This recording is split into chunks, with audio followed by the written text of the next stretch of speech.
Сәлеметсіздер ме балалар? Бүгінгі өтетін сабағымыздың тақырыбы адам қаңқасының құрылысы, тірек қимыл жүйесінің рөлі мен қызметі. Сабақтың мақсаты адам қаңқасының құрылысы мен қызметін сипаттау, тірек қимыл жүйесінің қызметін сипаттау.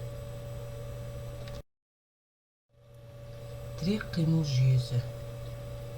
Тірек қимыл жүйесі екіге бөлінеді: қаңқа сүйектері және қаңқа бұлшық еттері. Яғни олардың атқаратын қызметтері балалар: қаңқа сүйектері қан түзеді, тірек қимыл жүйесін атқарады, қорғаныштық қызметін атқарады.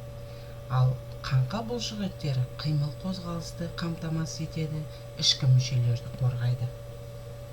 Сүйектер буын және шеміршек арқылы бір-бірімен байланысып, адам қаңқасын құрайды. Ол дененің тірек қызметін атқарады. Қаңқа сүйектері бұлшық еттер бекиді.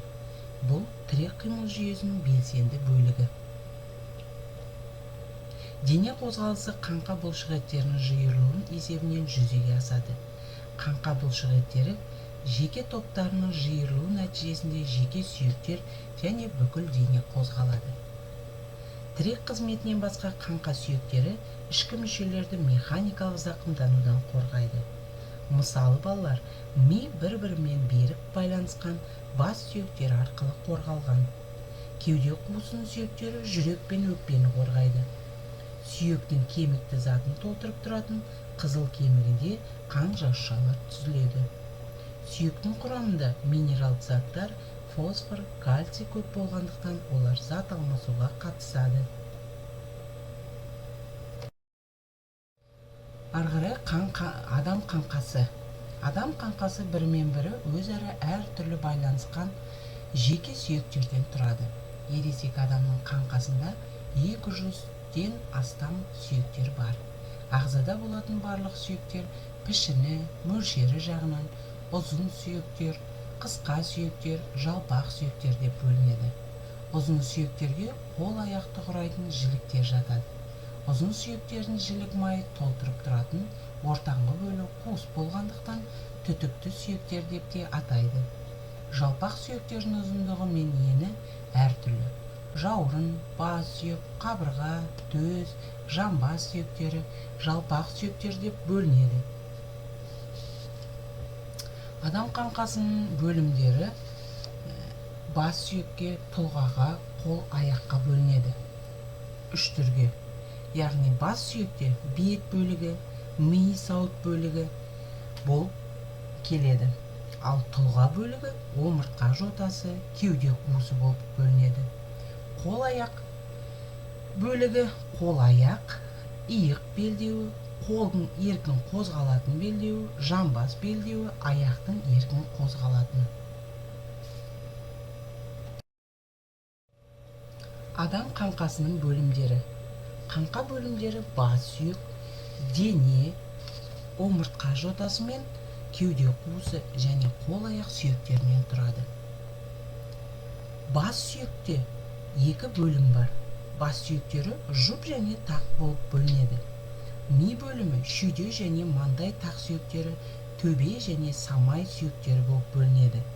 Ал бет бөлімі бет және үстіңгі жақтың жұп сүйектері, астыңғы жақтың тақ сүйектері болып бөлінеді.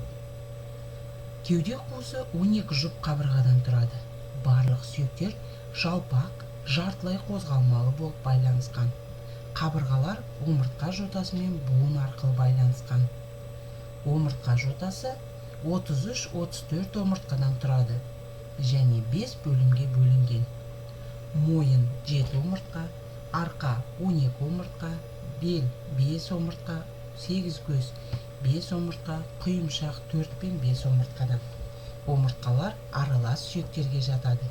Олар қозғалмалы байланысқан. Ал қол сүйектеріне келетін болсақ балалар, иық белдеуі және қолдың еркін қозғалатын сүйектерін құрайды.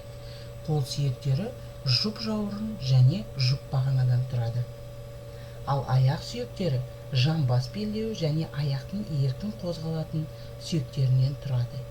Жамбас белдеуі екі жамбас сүйегі, олардың әрқайсысы бірігіп кеткен 3 сүйектен мықын шомданай, қасаға тұрады. Аяқтың еркін қозғалатын сүйектеріне ортаңғы жілік, асықты жілік, шыбық сүйегі және толарсақ, табан және бақай сүйектері жатады. Сен қалай ойлайсың? Америкалық циркач Виллард ерекше фокус көрсеткенде өз денесінің ұзындығын 20 сантиметрге ұзартады. Рентген түсірген дәрігер нені байқайды? Қаны қалай ойлаймыз, балалар?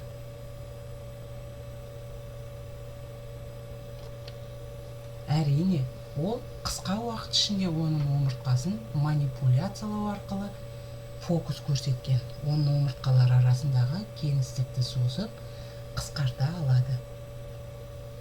Екінші сұрақ. Сәби туғанда 300-ге жуық сүйегі болады.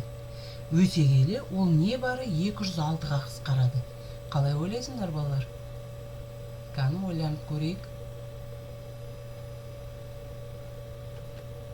Әрине, сүйектердің бірігіп тұтасып кетуі нәтижесінде болады.